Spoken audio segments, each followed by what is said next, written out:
The time is quickly passing when the main weapons on the decks of aircraft carriers were missiles and artillery platforms.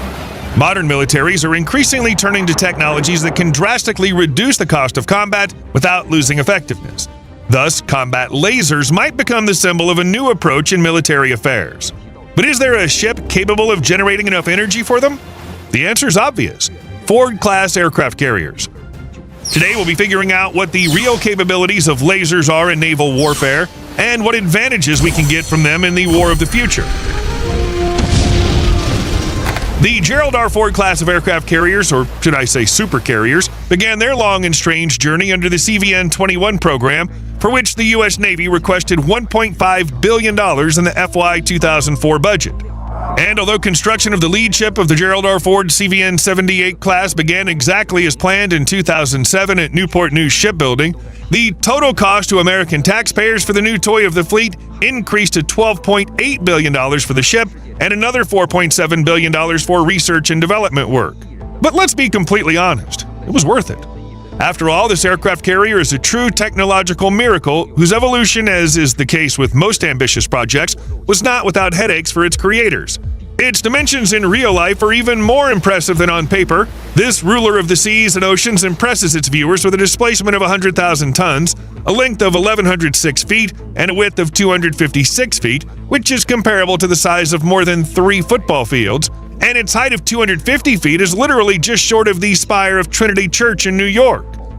The impressive size of the deck allows the new pearl of the American fleet to transport up to 90 aircraft, including Boeing FA-18EF Super Hornet fighters, as well as new Lockheed Martin F-35 Lightning II, electronic warfare aircraft EA-18G Growler, Northrop Grumman E-2 Hawkeye airborne early warning aircraft, Grumman C-2 Greyhound transporters, Sikorsky SH-60 Seahawk helicopters, and also combat drones.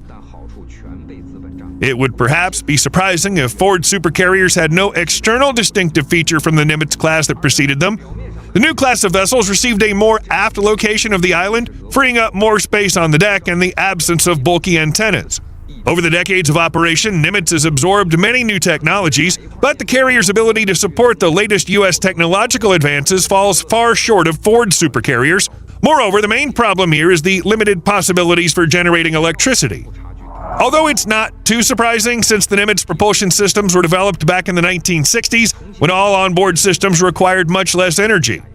But now everything's changed. So 2 Bechtel A-1B nuclear reactors were installed in the Ford class, providing 25% more power generation capacity than the A-4W reactors installed at Nimitz. At the same time, they're smaller in size and much easier to maintain. Ford supercarriers convert steam into power by piping it into 4 main turbo generators to generate electricity to power core systems and new electromagnetic catapults. They're also electromagnetic aircraft launch system, or EMALS, an aircraft launch system that uses a linear induction motor instead of a traditional piston motor. Thanks to this, airplanes and UAVs accelerate more smoothly and their airframe is subject to much less load.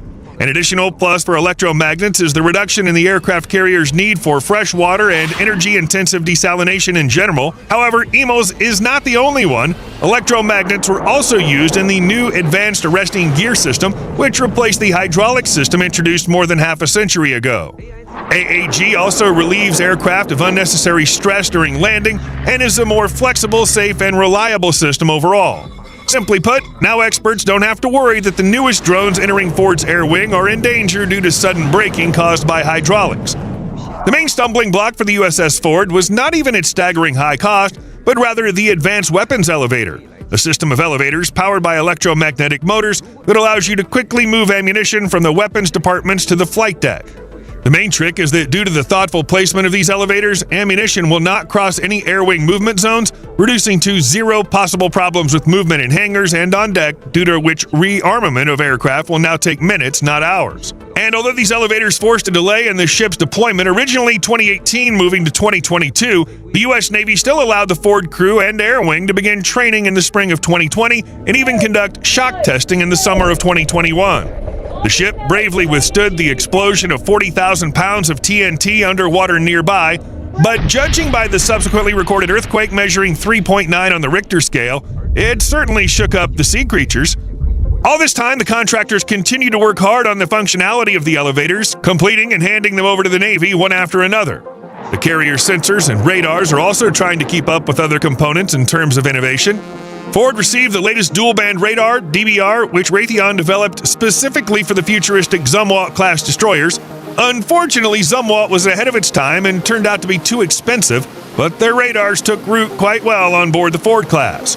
DBR combines the AN Spy-3 multifunctional X-band radar with S-band volume search radar emitters distributed over 3-phased arrays, providing radar illumination and tracking of targets at low altitude and their further tracking in all weather conditions. However, on the second ship of the class, CVN-79 John F. Kennedy, the Enterprise Air Surveillance Radar, or ESR, was installed to replace the DBR, saving the U.S. Navy more than $300 million. Generally speaking, the price of the next vessel turned out to be expectedly lower than the Pioneer of the class, $11.34 billion versus $12.8 billion.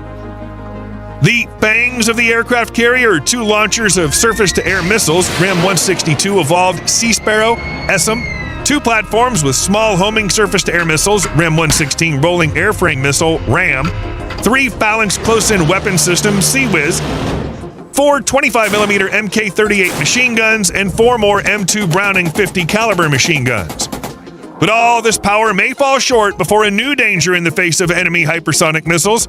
Take the same Chinese DF-21D hypersonic anti-ship missile flying along the trajectory of an intercontinental ballistic missile and then diving at speeds of up to Mach 10. Now at its range of more than 1,240 miles, and you get the dangerous prospect of creating an area denial bubble in the form of a 1,200-mile radius around each such launch platform located along the coast. Unfortunately, current systems are unable to intercept a missile at such an insane speed. But what about the speed of light? After all, this would simply laugh in the face of any hypersonic missile. Additionally, the cost of firing even from the most powerful combat lasers installed on a ship will cost taxpayers only $1 to $10, in contrast to any real or potential hypersonic interceptor missiles, whose price can easily exceed tens of millions of dollars. You can literally get rid of the #1 threat to your aircraft carriers for the price of a cup of tea, as goes the song of the same name. Here at the top of the table for the military today is FEL, or Free Electron Laser Technology, which is a candidate for directed energy anti-aircraft and anti-missile weapons. The principle of its operation is as follows. Radars detect an object approaching at supersonic speed. The guidance system locks onto the target while taking into account the heat and turbulence from hypersonic flight. Focused from many beams, a single beam begins to impact the enemy target's weak points, its fairing, control surfaces, fuel tanks, or homing head, causing loss of control and/or destruction of the target. Even if the target was not completely destroyed, its trajectory was somehow disrupted, and it became vulnerable to finishing off by other air defense systems. More specifically, the most likely combat laser of the future to be installed on the Ford class could be Helios, better known as High Energy Laser with Integrated Optical Dazzler and Surveillance. This is a high-energy laser weapon with a power of 300 kilowatts, the development of which is the responsibility of the well-known Lockheed Martin, which has already given us many cool experimental aircraft. Unlike blasters from Star Wars, laser beams do not explode when they hit a target, but they do generate intense heat that can literally melt the sensors on drones and missiles approaching the ship. The only thing that the fleet and scientists working on Helios need to do is to tweak the power of the beam. After all, to effectively protect the U.S. Navy fleet anywhere on the planet, Helios will require power from 500 kilowatts to 1 megawatt, with an operating wavelength in the infrared range of 1 to 5 microns, which will be optimal for transmitting energy through the atmosphere, taking into account the weather. Moreover, the U.S. super aircraft carriers already fulfilled the 2 main conditions for the successful installation of such futuristic weapons. First, the laser integrates well with the Aegis or AN Spy-6 for precise tracking and tracking of hypersonic targets. And secondly, the USS Ford, having in-stock nuclear reactors with a generation of over 600 megawatts, will definitely easily allocate about 100 to 105 megawatts for the needs of even the most powerful combat laser. More than 10 years ago, the USS Ponce had successfully tested a 40-kilowatt laser, sinking a motorboat, destroying a drone, and detonating a rocket-propelled grenade on an approaching vessel. And now, after all this time, in February of this year, the U.S. Navy announced that the Arleigh Burke-class destroyer, USS Pebble, also successfully tested Helios to destroy an unmanned aerial target. Moreover, it was first noticed on board Pebble back in 2022 when the laser debut preceded the battle with the Houthis. It was then placed on the main forward pedestal of the ship where the Phalanx Sea-Whiz Mk-15 had previously been located. For now, we can only guess when the time will come for testing on board something larger than destroyers, and we sincerely hope that after the use of a combat laser on board the USS Ford, there will be no one left who believes that the future has not yet arrived. What do you think? Are lasers worth the investment? Or are even the most powerful lasers destined to remain on the screens of science fiction films and the pages of books? Let us know in the comments below. And if you enjoyed the video, please leave a like, subscribe to the channel, and hit that notification bell for more content like today's. Thanks for watching, and we'll see you in the next one.